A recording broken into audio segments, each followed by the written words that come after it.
Alors, l'association francophone pour vaincre les douleurs, dont je suis la présidente fondatrice, a pour mission d'aider, de lutter et d'informer les patients sur le terrain qu'il existe des techniques, qu'il existe des structures et qu'il existe des traitements médicamenteux afin de soulager les douleurs en général, les douleurs aiguës, les douleurs chroniques, et que pour raccourcir le parcours d'un patient douloureux, l'information est indispensable.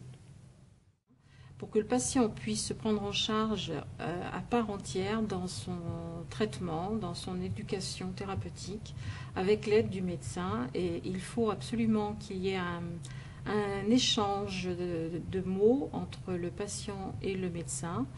La confiance et le dialogue sont indispensables et nous pouvons être là dans le relais justement lorsque le patient ne peut pas dire à son médecin ou ce que le médecin ne pense pas à dire à son patient.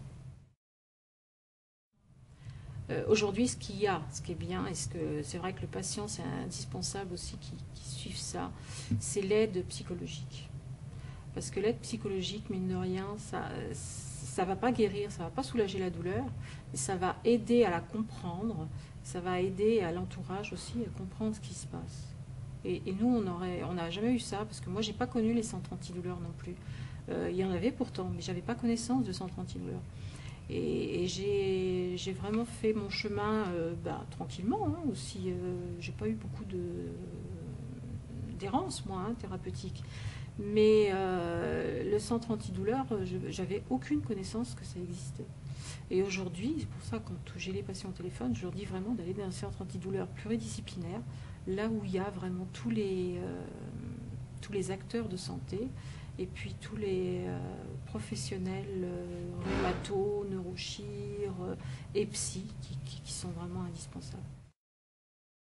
C'est pour ça que nos entretiens téléphoniques, moi j'ai un patient qui m'appelle, que je ne connais pas, qui a pris connaissance de l'association par un bulletin ou n'importe quoi, l'entretien téléphonique dure 1 heure.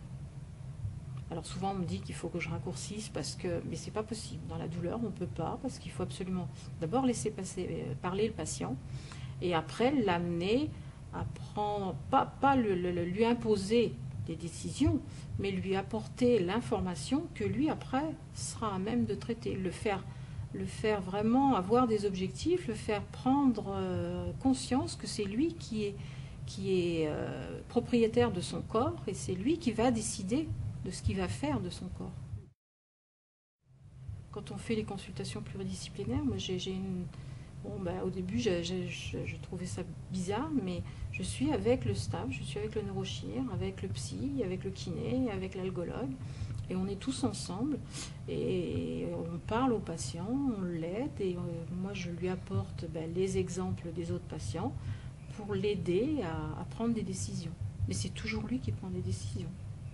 Et il ne fera jamais quelque chose s'il n'a pas décidé de le faire.